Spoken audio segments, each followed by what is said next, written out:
Hello, what's up mga guys? Hangin na kayo. Maglibot tayo dito sa Hong Kong.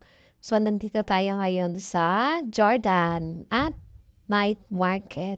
And may mga, ang tawag dito, yung street foods dito. Yan, iba't ibang klaseng mga pagkain. May mga pizza, may mga tuhog-tuhog, mga calamares, meatball, gano'n. Madami diyan guys. Kaya 'pag bumisita kayo dito sa Hong Kong, naku, isa rin yung Jordan sa inyong listahan. Puntahan ninyo guys. Mura lang din yung mga street food nila dito. Basta't huwag ka lang magko-convert para naman matikman mo lahat yan. Yes, mura lang siya 'pag pera dito. Pero siyempre 'pag sa Pinas, naku, mahal na yun guys.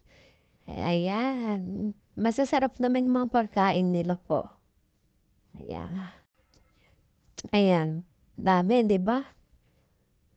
Maano ka talaga diyan, tawag 'to, mahirapan kang mamili kung alin diyan ang una mong titikman.